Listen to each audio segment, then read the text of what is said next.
పిఠాపురంలో హోరాహోరీ ప్రచారమే కాదు, హోరాహోరీ మాటల యుద్ధం కూడా నడుస్తోంది. ప్రస్తుతం నాగబాబు గారు మరొకసారి తెర మీదకి వచ్చారు. కొన్ని సంచలన వ్యాఖ్యలు చేశారు పిఠాపురం నియోజకవర్గానికి సంబంధించి. అలాగే అక్కడ వైసీపీ అభ్యర్థిగా బరిలోకి దిగుతున్న వంగా గీత గురించి. ఎందుకంటే 40 మంది స్మగ్లర్లు పిఠాపురం తన కోసం వచ్చారు అంటూ పవన్ కళ్యాణ్ చేసిన వ్యాఖ్యలు ఏదైతే ఉన్నాయో, తనను చంపడానికి ట్రై చేస్తున్నారు, రాళ్లు విసురుతున్నారు అంటూ, అమలాపురం సభలోను సీమ గుండాలు దిగారు అంటూ, పిఠాపురంలో బ్లేడ్ బ్యాచ్ దిగింది అంటూ ఆయన చెప్పిన విషయం ఏదైతే ఉందో, ఈ నేపథ్యంలో దాని మీద కూడా చాలామంది విమర్శలు చేస్తున్నారు ఆయన వ్యాఖ్యల మీద. ఈ నేపథ్యంలో కొన్ని సంచలన వ్యాఖ్యలు అయితే చేశారు నాగబాబు గారు.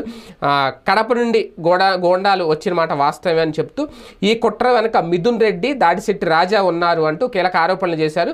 వాళ్ళిద్దరూ కలిసి పవన్ కళ్యాణ్ని ఓడించేందుకు పన్నాగాలు పన్నుతున్నారు అని చెప్పడం, ఎవరు ఏం చేసినా ఎంతమందిని తీసుకొచ్చినా సరే ఖచ్చితంగా పవన్ గెలుస్తాడు అని చెప్పడం, అలాగే ఒక మహిళ ఇండిపెండెంట్గా పిఠాపురంలో పోటీ చేయకూడదా అని